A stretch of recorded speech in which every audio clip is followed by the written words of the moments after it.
Tu es peut-être riche aujourd'hui. Il se peut que tu ne travailles même plus tellement tu as accumulé de l'argent. Mais es-tu sûr que ton argent, la fortune dont tu es si fier et dont tu te vantes, est-ce de l'argent qui a été gagné dans le halal? Il y a-t-il de la baraka? On va voir dans cette vidéo. Quelles sont les choses qui peuvent vous empêcher d'avoir la baraka dans votre argent? Car la baraka ne provient que d'Allah.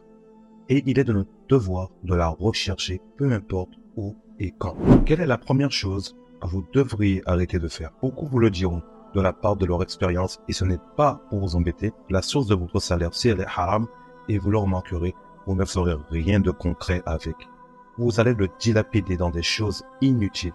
Vous aurez énormément de mal à les. Quoi que vous fassiez, il y aura toujours une raison qui vous fera sortir votre argent. Cela peut même impacter votre famille autour de vous. Allah les préserve. Ceux et celles qui travaillent dans les activités haram et qui écoutent cette vidéo le savent et ne pourront pas me dire le. Si vous pensez que vous gagnez de l'argent de manière haram, allez voir votre imam. Demandez-lui s'il pense que votre travail est dans le licite ou l'illicite. Il n'y a aucun avantage à travailler dans le haram.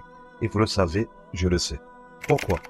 Quand je me suis converti à l'islam, j'étais responsable dans un restaurant où on servait de l'alcool à table. Et je me rappelle, vous savez, avoir lu le fameux hadith sur l'alcool. Allah maudit celui qui plante de la vigne dans le but d'en faire de l'alcool, que celui qui la brasse, le commande, le transporte, le sert, etc. Catastrophe. Je me rappelle avoir pleuré toutes les larmes de mon corps. Qui veut être éloigné de la miséricorde d'Allah?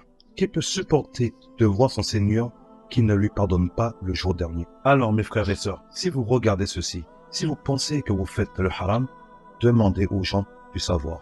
Arrêtez le revenu haram. Je sais que pour la plupart, et je l'ai déjà entendu, vous allez me dire, on n'a pas le choix. On me l'a dit aussi pour me réconforter. Mais entre nous, êtes-vous tranquille avec ça? Alhamdulillah, j'étais bien entouré. Et on ne m'a jamais dit, quitte ton boulot, c'est haram. Je me rappelle être tombé sur cette parole, l'une des plus belles et des plus impactantes dans ma vie. Celui qui délaisse quelque chose pour Allah, il lui remplace par quelque chose de meilleur. Waouh, magnifique. Mais ce qui est triste, c'est que Shaitan ne va pas vous laisser vous en tirer aussi facilement. Il va vous faire peur en vous bombardant de West-West. La vraie question qu'il faut se poser est la suivante. Qui est à même de plus respecter sa parole, sinon Allah? À partir de là, tout est clair. Tu dois mettre des choses en place et cela passe par demander l'aide de ton Créateur à travers la prière. Par Allah, je vous le jure, que je n'avais même pas à chercher du travail.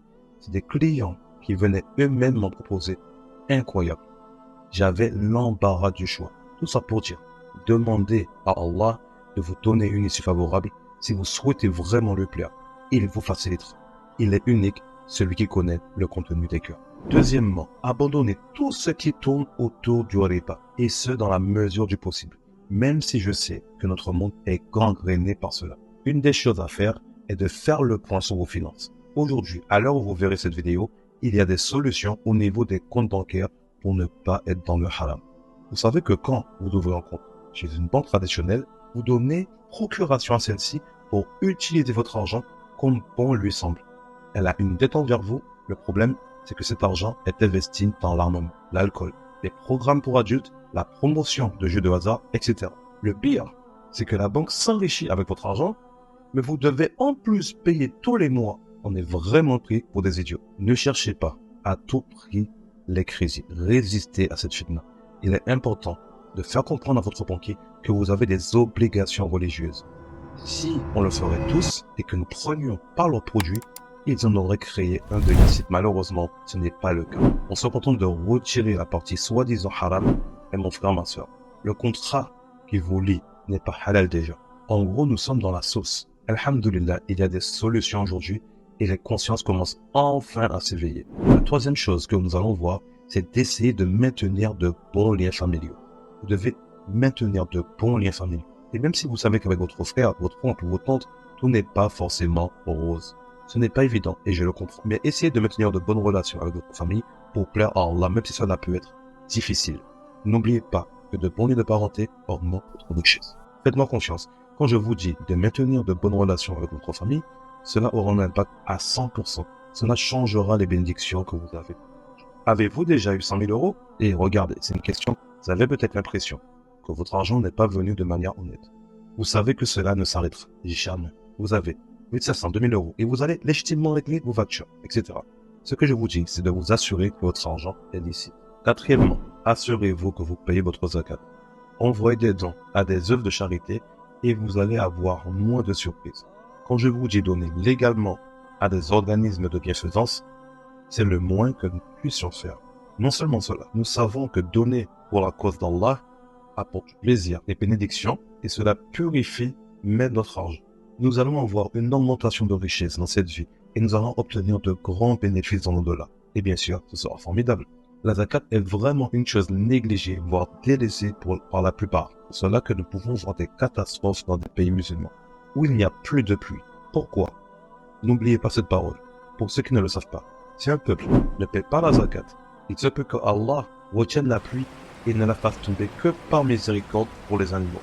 N'oubliez pas que la zakat fait partie des 5 piliers de l'islam. Le mot zakat et salat ne se suivent-ils pas souvent dans le Coran?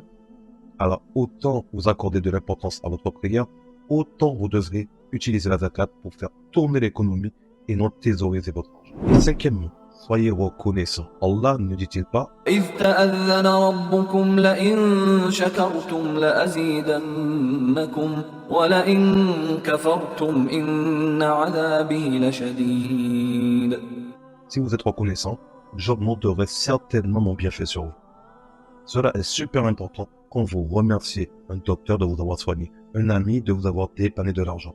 N'oubliez pas de remercier celui qui nous a permis de vivre tous les jours, car les bienfaits d'Allah sur nous sont innombrables. Ne soyez pas arrogants. Il est très important pour vous de rester à l'écart de cela. Ne jalousez pas les gens à qui Allah a donné. Ne critiquez pas, surtout pas. Ce serait comme si vous remettiez en doute la sagesse d'Allah. Il sait pourquoi il lui a donné et c'est pourquoi il ne nous a pas encore donné. Il y a toujours une sagesse derrière. Votre subsistance est écrite depuis le ventre de votre mère. Bon gré, mal gré, vous aurez ce qui vous a été promis. Le seul facteur, c'est la façon dont vous allez le gagner. Dans le halal ou dans le haram. Mais pour les frères qui sont dans le haram, vous vous rendez compte de ce que cela veut dire? Que vous avez la capacité à gagner autant dans le halal, alors pourquoi ne pas chercher à bien faire des choses? Vous en avez la capacité en vrai. Demandez pardon à Allah et demandez-lui sincèrement une issue favorable et vous verrez, ça va aller, Inch'Allah. Alors mes frères et sœurs, cherchez le pardon d'une manière, éloignez du haram, éloignez-vous du péché.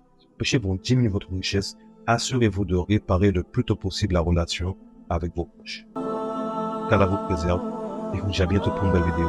Assalamu alaikum.